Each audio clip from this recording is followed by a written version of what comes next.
The following video may contain scenes that are disturbing for younger viewers, so viewer discretion is advised.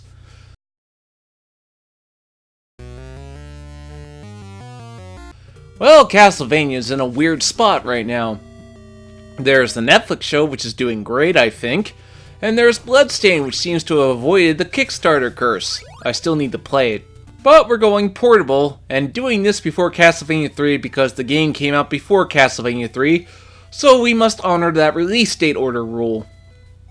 Castlevania The Adventure, which is the proper title, as the box would make you think that the game was called The Castlevania Adventure, but that's not accurate, was released for the Nintendo Game Boy in 1989. You know, Game Boy games have not aged well, but what do you expect for their time?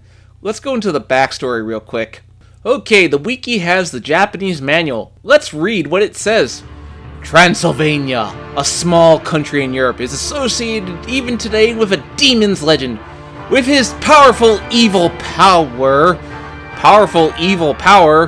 that's redundant. The legacy of Count Dracula has been dreaded by the people.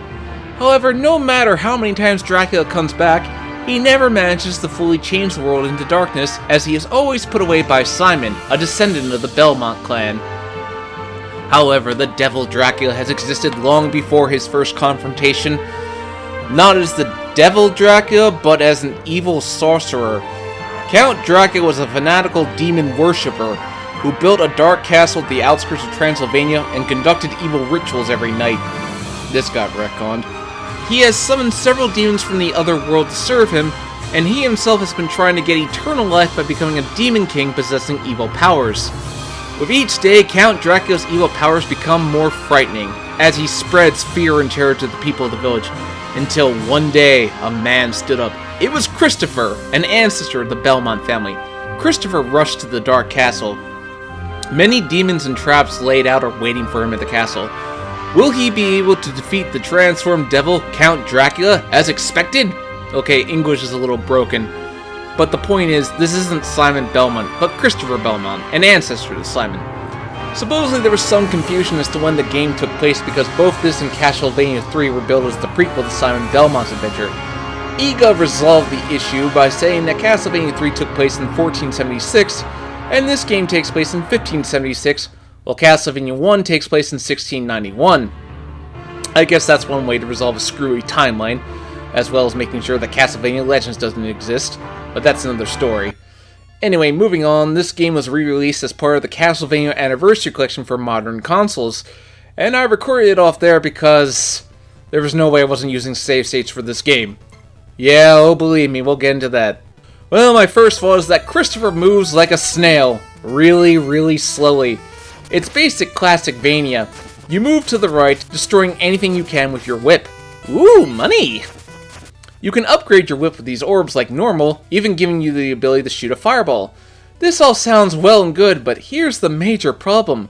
When you get hit, your whip resets back to 0. That's never been a thing in any of the previous Castlevanias, so why does it here? This game's big thing is that instead of going upstairs, you will instead climb ropes. How nice. Accessing the cross will make Christopher temporarily invincible. What does gathering money do in this game? You have a timer like you do in previous Castlevania games, but fortunately 12 minutes should be more than enough time to clear the stage. Healing in this game is different than before. Instead of the patented wall chicken, hearts will replenish your health, like it usually is in most other games like Zelda. Oh boy, let's just say I really hate when you land on these platforms that collapse instantly when you touch them. Really makes my hands sweat. Also, these jumping segments where you have to jump very carefully across when you are trying to get to the other side. Yeah, that's what it's like. To make it worse, that bat enemy keeps respawning. Your accuracy has to be perfect, standing right on the edge to get across, and then more platforms that fall. How absolutely wonderful. Well, time to fight the first boss then.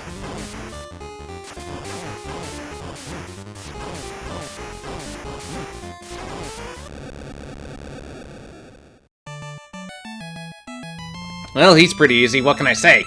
The second level is a dark cave. Of course, I'm nervous to proceed because they have bats at the top of the ceiling. Could they be any more awkwardly placed? It's at times like this I seriously miss having the axe sub-weapon. Ugh. I really hate that getting hit reduces your whip. That just should not happen. Then you got these enemies that shoot boomerangs at you, so you have to adapt your jumping strategies. Fortunately, because the game is so slow, it's easy to avoid. At least this game doesn't have stairs to climb, you just have to climb ropes. Oh, let's just say this jump could not be any more obnoxious. Good thing for save states. Ah! Ah! Ah! Ugh. Oh, thank the video game gods, I did it. Of course, that just leads into more obnoxious parts with these eyeballs that take out the bridge you're on. Meaning the best thing to do is to jump over the eyeballs and don't take out the ones in front of you. But because Belmont moves like a sloth, it just makes the whole thing incredibly tedious. Of course, this level has parts where you have to choose the right rope to go down. Otherwise, you start right back at the beginning. Christopher, stop strutting and just take care of business. Oh, I got a whip upgrade. Finally, I can... No, I really hate the whole lose your whip powers. I really do. Well, we're at the boss battle, and this time he comes out of the holes in the wall, leaving you to just have to destroy him when he's exposed. It's like whack-a-mole, except with a whip. So, second level done, 2 levels to go. Yeah, there's only 4 levels, but they're long levels to make up for it. The third level is torture. To start off, you have the ceiling collapsing on you, and because you don't move very fast, you gotta be right on point. And don't stop for anything. What does the currency do? The only purpose it serves is that at 10,000, it'll give you an extra life. That's it, that's all it does. How novel. In Super Mario Bros., when you get 100 coins, you get an extra life. Not 10,000. Well, whatever the case, I get through the collapsing ceiling. Only now the floor is coming at me, and you have to climb as fast as you possibly can, or else you will instantly die. Do not stop for anything! Dear God, game, you are really testing my patience. Ropes, collapsing platforms, it's all here. I did it. I made it to the top. Nothing's worse than that. The wall is coming after me? No, this is just... Can't curse. Can't curse. Gotta rub that salt in our wounds, game. Oh, crap. Crap! Crap! Crap! Ugh, why do you have to make me go back to the right game? The boss of the level is a vampire bat, I think? Can't tell. Hard to tell with these graphics. I really wish I had the axe to fight this guy with. Ugh, one more level to go. Well, we're off to a much better start. No annoying wall traps or anything like that. But then you get to the part where you have to time your jumps very carefully to avoid getting hit by these pencils. I know they're spikes, but they look like pencils. More rope climbing. It throws everything at you, and I do mean everything. But finally it's time to fight Dracula. The only thing about this first part that's annoying is that he teleports across the arena, and you have to time where you are standing on the platforms to be able to hit him.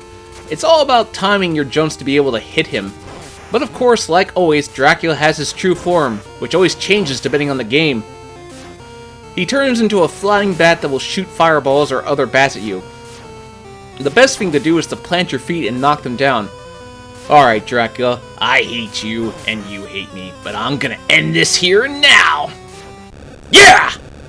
Well, that's Castlevania the Adventure. Gotta be blunt with you. It's a big low point for me so far as I play through Castlevania.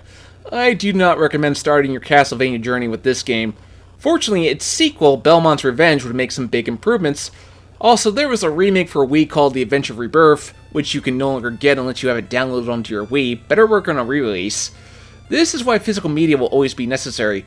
I decided not to cover it this time. I'll wait for another time.